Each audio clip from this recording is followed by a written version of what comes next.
లో ఇక జీవన్ రెడ్డి ప్రస్థానం ముగిసింది. కాంగ్రెస్ పార్టీకి దాదాపుగా గుడ్ బై చెప్పినట్టే. ఎంతమంది బుజ్జగించినా, ఎంతమంది ఆయన దగ్గరికి వెళ్ళి సంప్రదింపులు జరిపినా ఏ మాత్రం జీవన్ రెడ్డి పట్టించుకోవడం లేదు. 40 సంవత్సరాల అనుబంధం కాంగ్రెస్ పార్టీతో.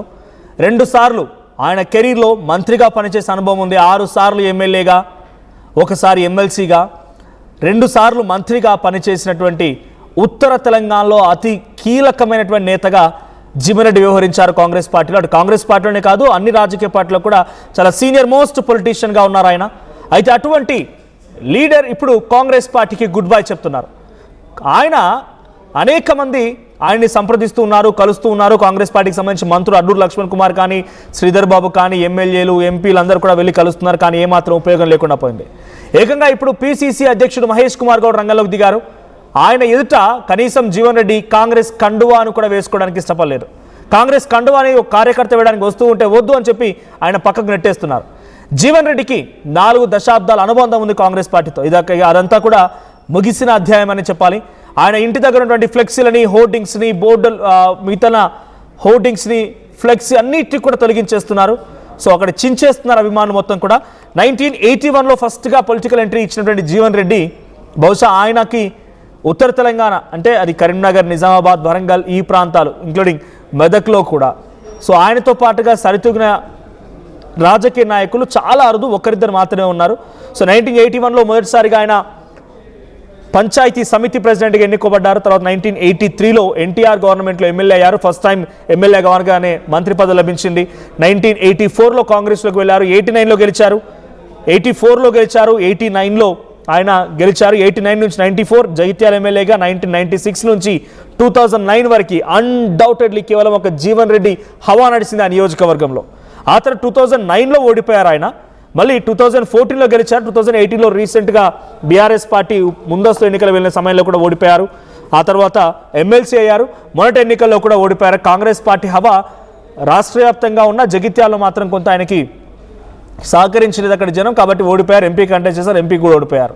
సో రీసెంట్గానే ఎమ్మెల్సీగా పదవి కూడా పోయింది.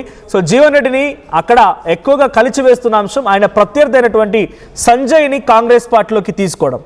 కాంగ్రెస్ పార్టీలోకి తీసుకొని అసలుసినటువంటి కాంగ్రెస్ కార్యకర్తలకు అన్యాయం చేసి సంజయ్ని ముందు పడేసి సంజయ్తో పాటుగా వచ్చిన బీఆర్ఎస్ పార్టీని మళ్ళీ ముందుకు తీసుకెళ్ళడం, రాజకీయంగా వాళ్ళకి అవకాశం కల్పించడం. మొన్న మధ్య మున్సిపల్ ఎన్నికల్లో కూడా జీవన్ రెడ్డి సంజయ్కి వ్యతిరేకంగా తన టీంని ఇండిపెండెంట్గా బరిలోకి దించి ఎంతటి ప్రభావం చూపించగలిగారో చూసాం. సో ఎక్కువగా ఆయన సంజయ్ని అక్కడ కాంగ్రెస్ పార్టీ అధిష్టానం ఎంకరేజ్ చేయడమే చాలా తీవ్రంగా కలిచివేస్తుంది అంటున్నారు. ఇక తన ప్రయాణం ముగిసింది కాంగ్రెస్ పార్టీతో అన్నట్టుగా అర్థమవుతోంది. సో దీనికి సంబంధించి మా ప్రతినిధి చంద్రశేఖర్ సిద్ధంగా ఉన్నారు లైవ్లో. చంద్రశేఖర్, ఎలా చూడాలి? జీవన్ రెడ్డి ప్రస్థానం కాంగ్రెస్ పార్టీతో ముగిసిందా? 40 ఏళ్ల అనుబంధం. మొదటిసారిగా గెలిచినప్పుడే మంత్రిగా ఆయన అవకాశం దొరికింది ఎన్టీఆర్ గవర్నమెంట్లో. ఆ తర్వాత వరుసగా 1996 నుంచి 2009 వరకు కంటిన్యూస్గా 6 సార్లు ఎమ్మెల్యే గెలిచినటువంటి ఉత్తర తెలంగాణలో ఒక లీడర్, ప్రజానాయకుడు అని చెప్పొచ్చు జీవన్ రెడ్డి. ఆ స్థాయిలోనే మొన్న మున్సిపల్ ఎన్నికలు కనిపించాయి. సో ఇప్పుడు ఆయన దారి ఎటుండబోతోంది? పిసిసి అధ్యక్షుడు వచ్చినా కూడా కనీసం కండువా వేసుకోలేదు ఆయన ఎదుట. ఏం జరుగుతోంది? మనోజ్, ఒక్కటే దృఢమైనటువంటి నిర్ణయం తీసుకోవడం జరిగింది. మొన్నటికి మొన్న మంత్రి దుద్దిల్ల శ్రీధర్ బాబు, అడ్డూరి లక్ష్మణ్ కుమార్, ఇతర నేతలు వచ్చారు, చుప్పదండి ఎమ్మెల్యే వచ్చారు, కన్విన్స్ చేసే ప్రయత్నం చేశారు. మీ సేవలు నాకు అవసరము, మీ యొక్క ప్రతిపాదన నేను అధిష్టానం వద్ద చెప్తా, తీసుకెళ్తాను, మీరు ఓపిక పట్టండి, మీకు ఖచ్చితంగా న్యాయం జరుగుతుంది అని చెప్పేసి నచ్చజెప్పే ప్రయత్నం చేశారు. ఆ తర్వాత కొద్దిసేపటికే నర్మగర్భంగా జీవన్ రెడ్డి వ్యాఖ్యలు చేయడం జరిగింది. దేవుడు శాసిస్తాడు, మానవుడు ఆచరిస్తాడు అంటూ ఆయన మాట్లాడడం జరిగింది. తన నిర్ణయం ఆల్రెడీ తీసుకున్నానని చెప్పడం జరిగింది. కొద్దిసేపటి క్రితమే తెలంగాణ ప్రదేశ్ కాంగ్రెస్ కమిటీ చీఫ్ మహేష్ కుమార్ గౌడ్, అలాగే all India Congress committee secretary Sachin, Vemulawada MLA ప్రభుత్వ విప్ ఆర్ శ్రీనివాస్ తదితరులు వచ్చి దాదాపు 2 గంటల పాటు జీవన్ రెడ్డితో మంతనాలు జరపడం జరిగింది. మీరు పార్టీలో ఉండండి, మీకు మంచి గౌరవం, ప్రాధాన్యత ఖచ్చితంగా ఉంటుంది అంటే ఆయన ఈ 2 గంటల సమయంలో మీరు ఈ గతంలో ఢిల్లీకి తీసుకెళ్లారు, అధిష్టానంతో మంతనాలు జరిపించారు, అప్పుడు ఇచ్చినటువంటి హామీలు ఏమైనాయి, అడుగు అడుగున అవమానాలు ఎదుర్కొంటూ నేను ఎన్ని రోజులు ఇది భరించాలి, ఈ సమయంలో ఇంత సుదీర్ఘ రాజకీయ అనుభవం ఉన్నటువంటి జీవన్ రెడ్డి లాంటి నేతలు దీన్ని జీర్ణించుకోలేకపోతున్నారు. రేవంత్ రెడ్డి అంటే నాకు గౌరవమే, అయినప్పటికీ ఆయన వల్లే నాకు అన్యాయం జరిగింది అంటూ ప్రత్యక్షంగా పరోక్షంగా మండిపడడం జరిగింది. ఖచ్చితంగా ఆయన నిర్ణయం తీసేసుకున్నారు. ఆయనకి రేపు అనుకున్నట్టుగానే మొన్న ఒక లేఖ విడుదల చేయడం జరిగింది. 40 ఏళ్ల సుదీర్ఘ రాజకీయ ప్రస్థానంలో నా వెంట నడిచినటువంటి మిత్రులు, శ్రేయాభిలాషులు, కార్యకర్తలు, నా నియోజకవర్గ ప్రజలు అందరూ నాకు అండదండలు అందించారు. భవిష్యత్తులో సైతం మీ యొక్క సహాయ సహకారాలు ఇలా ఉంటాయని చెప్పేసి నేను భావిస్తున్నాను. మీ సలహాలు సూచనలు అన్ని ఇవ్వడానికి మీరు తరలి రండి. అంటే ఈ నెల 25వ తేదీ ఉదయం 10 గంటలకి బండారి గార్డెన్ జగిత్యాల నుంచి గోలపల్లి వెళ్లే రోడ్ లో ఉంటుంది. అక్కడ ఒక ముఖ్య కార్యకర్తల సమావేశం ఏర్పాటు చేయడం జరిగింది మనోజ్. దానిలో భాగంగా తన యొక్క రాజీనామాని ప్రకటిస్తాడు, రాజీనామా చేసేస్తారు. ఆ తర్వాత భవిష్యత్ కార్యాచరణ తీసుకోవడానికి సైతం అది అనువైనటువంటి వేదికగా భావిస్తున్నటువంటి పరిస్థితి. పిసిసి అధ్యక్షుడు మహేష్ కుమార్ గౌడ్ కూడా అదే ఉమ్మడి నిజామాబాద్ జిల్లాకు సంబంధించిన వ్యక్తి, నిజామాబాద్ ఎంపీగా కూడా కంటెస్ట్ చేశారు జీవన్ రెడ్డి. సో ఆయన సైతం కన్విన్స్ చేసే ప్రయత్నం చేశారు, కానీ ఏమాత్రం కన్విన్స్ అవ్వడం లేదు. అసలు జీవన్ రెడ్డి ఉద్దేశం ఏంటి, ఆయన డిమాండ్ ఏంటి, దాన్ని పరిష్కరించడంలో ఎక్కడ కాంగ్రెస్ ఫెయిల్ అవుతుందని చూడాలి. అంటే 40 ఏళ్ల ప్రస్థానం ఉన్నటువంటి జీవన్ రెడ్డిని ఇప్పుడు పార్టీ మిస్ అవుతుందనంటే కొత్తగా ఉన్నటువంటి ఇప్పుడు కార్యకర్తలు కానీ లేకుంటే పార్టీ కోసం కష్టపడేటువంటి నాయకులు కానీ డెఫినెట్గా ఒక ఆలోచనకు వస్తారు. జీవన్ రెడ్డి లాంటి వాళ్ళకే ఒక తీరని అన్యాయం జరిగింది, మనం ఎంత, మన లెక్కెంత అనే రకం కూడా వాళ్ళు ఆలోచించే అవకాశం ఉంది. ఒక తప్పుడు ఇంటెన్షన్, తప్పుడు భావన కార్యకర్తలకు వెళ్తుంది. పిసిసి అధ్యక్షుడు మహేష్ కుమార్ గౌడ్ జీవన్ రెడ్డిని ఒప్పించడంలో, మెప్పించడంలో, తన సమస్యను పరిష్కరించడంలో విఫలమయ్యారా?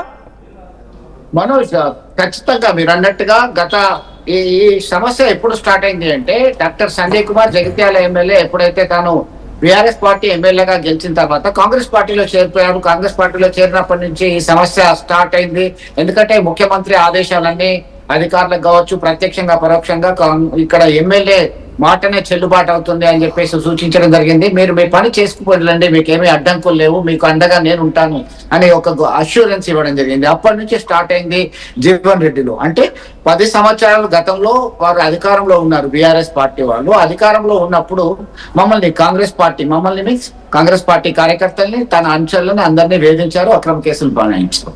ఆ తర్వాత ఇప్పుడు కాంగ్రెస్ పార్టీ అధికారంలోకి వచ్చింది, ప్రభుత్వంలో ఉన్నాము, నేను ఓడిపోయాను అఫ్ కోర్స్, కానీ మళ్ళీ మొదలైంది. ఈయన మా పక్షాన చేరిండు, ఒక పార్టీ నుంచి విజయం సాధించి మరొక పార్టీలో చేరితే ఒకవైపు రాహుల్ గాంధీ పుస్తకం రాజ్యాంగం పట్టుకొని పాదయాత్ర చేస్తుంటాడు, చెప్తుంటాడు పార్టీ ఫిరాయింపుల నిరోధక చట్టం ప్రకారం ఖచ్చితంగా ఒక పార్టీ నుంచి విజయం సాధించి మరొక పార్టీలో చేరినటువంటి వ్యక్తులని డిస్క్వాలిఫై చేయాలి. యాంటీ డిఫెక్షన్ లా పార్టీ ఫిరాయింపుల నిరోధక చట్టం 1985లో అమలులోకి వచ్చింది. అది 10వ షెడ్యూల్లో రాజ్యాంగంలో చేర్చడం జరిగింది 52వ రాజ్యాంగ సవరణ ద్వారా. దాన్ని ఖాతరు చేయాల్సిన అవసరం లేదా అంటూ ఆయన తనదైన స్టైల్లో చాలా సార్లు మండిపడడం జరిగింది. దీనిలో భాగంగా ఒకటే చెప్తున్నారు, నాకు గౌరవం లేదు, మర్యాద లేదు. మొన్నటికి మొన్న మున్సిపల్ ఎన్నికల్లో సైతం తన యొక్క అనుచరులకి, కార్యకర్తలకి టికెట్ ఇప్పించుకునేటువంటి స్థితిలో నేను లేను. బీఆర్ఎస్ పార్టీ వాళ్ళు ఆయన బీఆర్ఎస్ పార్టీలో ఉన్నా అని చెప్తున్నాడు, ఆయన కాంగ్రెస్ పార్టీ బీఫామ్ టికెట్లు ఎట్లా ఇస్తాడు అని చెప్పేసి కుండబద్దలు కొట్టారు జీవన్ రెడ్డి. దీనిలో భాగంగానే కొద్దిసేపటి క్రితం మహేష్ కుమార్ గౌడ్ వచ్చినప్పటికీ ఆయన కన్విన్స్ కాలేకపోయారు. తన ఇంటి ముందు ఉన్నటువంటి బోర్డు ఇందిరా భవన్ ఏదైతే ఉందో దాన్ని సైతం తొలగించారు, ఫ్లెక్సీలు తొలగించారు. మనకు తెలుసు ఉగాది, శ్రీరామనవమికి సంబంధించి ముందు కాంగ్రెస్ పార్టీకి సంబంధించినటువంటి చిత్రాలతో ఉన్నటువంటి ఫ్లెక్సీలు అన్ని కూడా తొలగించారు. చంద్రశేఖర్, కేవలం జీవన్ రెడ్డి నియోజకవర్గంలోనే కాదు, మొత్తంగా 10 నియోజకవర్గాల్లో కూడా ఇదే రకమైనటువంటి ఫిరాయింపు జరిగింది. అక్కడ కొత్తగా జాయిన్ అయిన వారే డామినేట్ చేస్తున్నారు. అఫ్కోర్స్ జేహెచ్ఎంసీ పరిధిలో ఉన్న వాళ్ళు కూడా ఉన్నారు. జేహెచ్ఎంసీ ఎలక్షన్స్ వచ్చిన తర్వాత ఆ వ్యవసనాలు ఏంటి, లేకపోతే జీవన్ రెడ్డి మాదిరిగానే ఇక్కడ ఆల్రెడీ ఉన్నటువంటి కాంగ్రెస్ పార్టీ నేతలు ఏమైనా ఇబ్బంది పడ్డారని బయటపడే అవకాశం ఉంది. కానీ బండ్ల కృష్ణమోహన్ రెడ్డి ఆయన గద్వాల ఎమ్మెల్యేగా ఉన్నారు, అక్కడ ఇటువంటి సమస్య తలెత్తలేదు.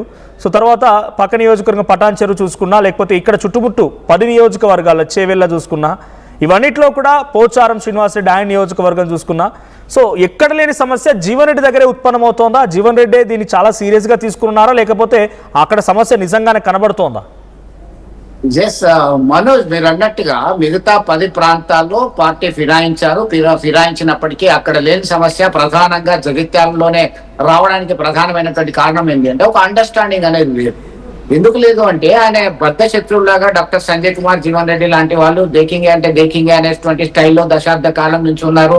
2014లో జీవన్ రెడ్డి వర్సెస్ సంజయ్ కుమార్, జీవన్ రెడ్డి ఎమ్మెల్యేగా విజయం సాధించారు. ఆ తర్వాత 2019లో మళ్ళీ ఆయన విజయం 18లో జరిగినటువంటి శాసనసభ ఎన్నికల్లో డాక్టర్ సంజయ్ కుమార్ విజయం సాధించారు. ఆ తర్వాత మళ్ళొకసారి వరుసగా రెండవసారి డాక్టర్ సంజయ్ కుమార్ విజయం సాధించారు. 2019లో జరిగినటువంటి MLC graduate constituency Karimnagar, Adilabad, Medak, Nizamabad సంబంధించిన పట్టభద్రుల నియోజకవర్గం నుంచి జీవన్ రెడ్డి విజయం సాధించడం జరిగింది. దీనిలో భాగంగా ఒకటే ఆయన అంటున్నారు, మిగతా నియోజకవర్గాలు అంటే నా దగ్గర ఈ సమస్య ఉంది, మిగతా నియోజకవర్గాల పరిస్థితి ఏంటో నాకు తెలియదు. మీరు అన్నట్టుగా ఆ పరిస్థితి ఎట్లా ఉందో తెలియదు. ఖచ్చితంగా ఇలాంటి సమస్య ఉంటది, కానీ కొంతమంది బయట పడతారు, కొంతమంది బయట రారు అనేటువంటి కోణంలో జీవన్ రెడ్డి వ్యాఖ్యలు చేయడం జరిగింది. ఇక్కడ అండర్స్టాండింగ్ లేకపోవడము, అడ్జస్ట్మెంట్ కాకపోవడము, నాకున్నటువంటి ప్రాధాన్యతని, నాకున్నటువంటి సీనియారిటీని గౌరవించకుండా నన్ను చిన్న చూపు చూస్తున్నారు, ఈ ఆవేదన ఎవరు అర్థం చేసుకుంటారు అనేటువంటి కోణంలోనే ఆయన తీవ్ర ఆగ్రహావేశాలు వ్యక్తం చేయడం జరిగింది. మనస్తాపానికి ఇన్ని రోజుల పాటు కార్యకర్తలతోని, సమీప నేతలతోని సైతం మంతనాలు సుదీర్ఘంగా గడపడం జరిగింది. దీనిలో భాగంగానే మనోజ్ ఈ నిర్ణయానికి వచ్చేశారు. దీనిలో త్వరలోనే ఆయన బీఆర్ఎస్ వైపు అడుగులు వేసేటువంటి అవకాశం ఉంది. చైరస్పాల్ రెడ్డి, జీవన్ రెడ్డి కూడలు చైరస్పాల్ రెడ్డికి బీఆర్ఎస్ ఎమ్మెల్యే టికెట్ వచ్చేయడానికి ముహూర్తం ఖరారైంది. చర్చ జరుగుతుంది. రాబోయే అసెంబ్లీ ఎన్నికల్లో మనకు తెలుసు, తెలంగాణ రాష్ట్ర శాసనసభకి 179 ఆఫ్టర్ డిలిమిటేషన్ శాసనసభ సభ్యుల సంఖ్య, ఎమ్మెల్యేల సంఖ్య పెరిగే అవకాశం ఉంది. 33% రిజర్వేషన్స్ అయితే ఉంటుంది. కట్ చేస్తే ఇప్పుడు జీవన్ రెడ్డి ఇప్పటికిప్పుడు తన నిర్ణయం తీసేసుకున్నారు. రేపు రాజీనామా చేయడం పక్కాగా కనబడుతుంది. Manoj, right, thank you Chandrashekar. So మొత్తంగా జగిత్యాల మాజీ ఎమ్మెల్యే, మాజీ మంత్రి, మాజీ ఎమ్మెల్సీ, 6 సార్లు ఎమ్మెల్యే, 2 సార్లు మంత్రి, ఓసారి ఎమ్మెల్సీ, కాంగ్రెస్ పార్టీలో సుదీర్ఘ కాలం పాటుగా అత్యధిక సీనియారిటీ ఉన్న వ్యక్తి, చాలా రోజుల పాటుగా కాంగ్రెస్ పార్టీలో ఇప్పుడున్నటువంటి ఎమ్మెల్యేలతో కూడా పోలిస్తే ముఖ్యమంత్రి రేవంత్ రెడ్డి సైతం. సో కాంగ్రెస్ పార్టీలో ఎక్కువగా ట్రావెల్ చేసింది, కాంగ్రెస్ పార్టీ హస్తం గుర్తుపై పోటీ చేసి గెలిచినటువంటి వ్యక్తి జీవన్ రెడ్డి. ఇక 40 ఏళ్ల ప్రస్థానానికి ఎండ్ కార్డ్ పడింది. గుడ్ బై చెప్తున్నారు ఆయన. త్వరలోనే బీఆర్ఎస్ పార్టీ వైపుగా అడుగులు వేస్తున్నాయి. సో బీఆర్ఎస్ పార్టీలో తను జాయినింగ్ కన్ఫర్మ్ అయినట్టుగా తెలుస్తోంది. ఇక ఇప్పటికే ఈరోజు ఉదయాన్నే పీసీసీ అధ్యక్షుడు మహేష్ కుమార్ గౌడ్ కూడా వెళ్ళి జీవన్ రెడ్డి కలిసినప్పటికీ ఏమాత్రం కూడా వాళ్ళ మధ్య చర్చలు, ఒక మంచి ఫ్రూట్ఫుల్ డిస్కషన్ జరగలేదు. ఫైనల్గా రిజల్ట్ ఏంటంటే ఇంటి ముందు ఫ్లెక్సీలు చినగడం, హోర్డింగులు చినిగిపోవడం, ఇంటి ముందు ఏమాత్రం కూడా కాంగ్రెస్ పార్టీ ఆనవాళ్ళు కూడా కనిపించకుండా పోవడం. సో ప్రస్తుతానికి జీవన్ రెడ్డి అన్ని రకాల డిసిషన్ తీసుకున్నారు. కాంగ్రెస్ పార్టీలో చేరబోతున్నారు, కాంగ్రెస్ పార్టీలో చేరి బీఆర్ఎస్లో చేరబోతున్నారు, బీఆర్ఎస్ పార్టీలో చేరి ఆయన కోడలు చరిస్మా రెడ్డిని మళ్ళీ ఎమ్మెల్యేగా పోటీ చేయించడానికి కూడా సిద్ధమైనట్టు తెలుస్తోంది. సో నిజంగానే జగిత్యాల్లో జీవన్ రెడ్డి కనుక బీఆర్ఎస్లో చేరితే మీ సపోర్ట్ ఎవరికి ఉండబోతోంది? కాంగ్రెస్లో చేరిన సంజయ్కా, బీఆర్ఎస్లో చేరబోతున్న జీవన్ రెడ్డికా? మీ సపోర్ట్ ఎవరికో కామెంట్ చేయండి. మిత్రులు మహేష్ గౌడ్ గారు కానీ, శ్రీధర్ బాబు గారు కానీ, ఎవరు వచ్చినా కానీ ఎదుగుతుందో, వారు వ్యక్తిగతంగా అభిమానం కానివ్వండి, పార్టీ పెద్దలుగా ఎదుగుతుందో, అతను వీళ్ళ కాంగ్రెస్ పనులు కొనసాగడానికి కొరకు ఎదుగుతుందో వారి అభిప్రాయం చెప్పి కొంత నన్ను సంయమనం పాటించడానికి వచ్చి ఉండొచ్చు. కానీ వాళ్ళ అసలు సమస్యకు పరిష్కారం అనేది వాళ్ళ దగ్గర లేదు, నా దగ్గర. ఇప్పుడు ఏమైనా సమస్యకు పరిష్కారం అనేది ఉండాలి. ఆ సమస్యకి ఏది ఇస్తుందో పరిష్కారం ఇవాళ ఈ ఊరడింపులకు వచ్చిన దగ్గర లేదు. సరే, నన్ను అడిగినా నా దగ్గర కూడా లేదని చెప్పండి, టు బి ఫ్రాంక్. ఎందుకంటే అది దాటిపోయింది. అది దాటిపోవడానికి కారకులు ఎవరు కూడా ఆలోచన చేసుకోవాలని చెప్పి అంటున్నాను. నేను పార్టీ మారడం కొంత ఇబ్బందికరమైన ఒక అంశం. రేపు భవిష్యత్తు నేను రాజకీయంగా ఏ నిర్ణయం తీసుకున్నా కానీ నాకు ఈ 4 దశాబ్దాల కాంగ్రెస్ పార్టీ అనుబంధం, గౌరవం నేను ఏ మేర పొందగలుగుతా కూడా ఊహించలేనని చెప్పంటున్నాను. కానీ ఏది అవుతుందో మరి పరిస్థితి అది ఊహించరాంది అయిపోతుందని చెప్పండి. కాబట్టి ఇంతవరకు 4 దశాబ్దాలుగా నన్ను వెన్నంటి వీళ్ళకేళ్ళు నియోజకవర్గానికి పరిమితం కాకుండా రాష్ట్ర స్థాయిలో నా గౌరవం ఇనుమడింపజేయబడే విధంగా, నాకు వెన్నంటి నిలిచినటువంటి ఒక నా రాజకీయ సహచరులు, నేను ముఖ్యంగా చెప్పంటున్నా అన్నాడుసే కార్యకర్తలు, నేను వాళ్ళ కుటుంబ సభ్యులు అని చెప్పిన రాజకీయ సహచరులు అని చెప్పంటున్నా. But for them today I'm at this stage అని చెప్పంటున్నా. రాజకీయంగా ఒడిదుడుకులు, గెలుపు ఓటములు ఇంకా చూసా. కానీ ఎన్ని ఒడిదుడుకులు ఎదురైనా కానీ, ఎన్ని గెలిపోవటంలో ఎదుర్కొన్నా కానీ, ఇన్నడు కూడా ఏదైతుందో నా వెన్నంటున్నారు, నాకు ఆత్మస్థైర్యం చెప్పిండ్రు, మనోబలం అన్ని విధాలు సమకూర్చిందని చెప్పంటున్నా. ఇలా రాష్ట్ర స్థాయిలో ఏదైతుందో జగిత్యాల నియోజకవర్గానికి కాంగ్రెస్ పార్టీ పరంగా ఒక గుర్తింపు, ఒక ఐక్యతకి చిహ్నం జగిత్యాలు తీసుకుంటారు ఎవరైనా కానీ చెప్పండి. రాష్ట్ర స్థాయిలో జగిత్యాల నియోజకవర్గం ఐక్యత చిహ్నం తీసుకోవడం, అంత ఐక్యంగా ఇక్కడ పార్టీని రూపొందించుకోవాలని చెప్పి అంటాడు. మరి ఇటువంటి పరిస్థితులలో సరే భవిష్యత్తు మార్గం పయనం ఏ విధంగా ఉంటుంది, ఏది ఉన్నా కానీ మనిషికి కావాల్సింది రాజకీయ ప్రజాజీవితంలో గౌరవం కావాలి. ఆ గౌరవం పొందలేనప్పుడు ఎవరం కూడా ఏదైతుందో ప్రజా జీవితంలో కొనసాగడం అనేది సాధ్యం కాదు. ఈ సిచ్యువేషన్ 15th నాడే ఇప్పుడు సచిన్ సావంత్ ఎవరైతే సెక్రటరీ గారు వచ్చిందో నెంబర్ 15th of Feb చెప్పాను నేను. మున్సిపల్ ఎన్నికల చైర్మన్ ఎంపికకి సంబంధించి ఏదైతుందో నా అభిప్రాయం చెప్పాను నేను. అభ్యర్థిగా ఎవరిని ఎంపిక చేస్తే బాగుంటుంది, కాంగ్రెస్ పార్టీకి అనుబంధంగా మొదటి నుండి ఎవరినో వాళ్ళు చేస్తే బాగుంటుంది, క్రమశిక్షణకు కట్టుబడి ఉన్నటువంటి ఒక నాయకులు చేస్తే బాగుంటుంది సూచించాను. సరే అల్టిమేట్ గా డిసిషన్ ఏది ఉన్నా కానీ I will avoid by it అని చెప్పాను. అల్టిమేట్ గా డిసిషన్ ఏది ఉన్నా I will avoid by it. కేవలం కాంగ్రెస్ పార్టీ బీఫామ్ మీద ఎంపికైన వారితో కాకుండా వారితో పాటుగా నేను సమర్థించిన ఇండిపెండెంట్లు కూడా తప్పకుండా కాంగ్రెస్ పార్టీ అధిష్టాన నిర్ణయం కట్టుబడి ఉంటారు. కానీ తదుపరి భవిష్యత్తు నా నిర్ణయం ఏ విధంగా ఉండబోతుందో నేను కూడా మరి ఊహించే పరిస్థితులు లేను. దీని తదుపరి నేను తీసుకుపోయే నిర్ణయం ఏ విధంగా ఉంటుందో నేను ఊహించే పరిస్థితులు లేను. It's only left to my fate. ఇవాళ విధికి నేను వదిలేయాల్సి వస్తుంది. కర్మ సిద్ధాంతం కర్మ ఎటు తీసుకెళ్తుందో నాకు తెలియదు. బట్ నా నిర్ణయం మాత్రం ఏదైతుందో నేను అప్పుడే చెప్పాను. నేను వాళ్ళ సెక్రటరీకి చెప్పా, ఈ మున్సిపల్ చైర్పర్సన్ ఎంపిక వరకు మాత్రం ఏదైతుందో తప్పకుండా పార్టీ నిర్ణయం కట్టుబడి తదుపరి ఏదైతుందో నిర్ణయం ఏ విధంగా ఉంటుందో నేను కూడా ఊహించే పరిస్థితులు లేను. మీరు కూడా దయచేసి ఏదైతుందో నా నిర్ణయం ఏ విధంగా ఉంటుందో మీరు ఊహించకండి. రాజీనామా చేసినాక మిత్రులు అని ప్రజాక్షేత్రం పోదా ఉన్నారు. ప్రజాక్షేత్రం పోయిన తర్వాత ఏముంటుందో చూద్దాం. మీరు ప్రజా సేవ చేయడానికి రాజకీయ పార్టీ అండ ఉంటే బాగుంటుంది, ఎవరైనా భావిస్తామని ఎట్లుంటో చూద్దాం బాబు. మిత్రులు మహేష్ గౌడ్ గారు కానీ శ్రీధర్ బాబు గారు కానీ ఎవరు వచ్చినా కానీ ఏదైతుందో వారు వ్యక్తిగతంగా అభిమానం కానివ్వండి, పార్టీ పెద్దలుగా ఏదైతుందో అతను కాంగ్రెస్ పార్టీ కొనసాగడానికి కొరకు ఏదైతుందో 63 సీట్లు కాంగ్రెస్ పార్టీ గెలుచుకోవడం, ఆనాడున్న పరిస్థితుల దృష్ట్యా కొన్ని సమీకరణలు జరగడము, వాటి పర్యవసరంగా జీవన్ రెడ్డి గారు ఇబ్బందులకు గురైనారు. ఇంత సుదీర్ఘ అనుభవం ఉండి ఈ వయసులో కొంత బాధపడ్డాడు. కొన్నిసార్లు కొన్ని నిర్ణయాలు రాజకీయంగా తీసుకున్నప్పుడు కొన్ని ఇబ్బందులు వస్తా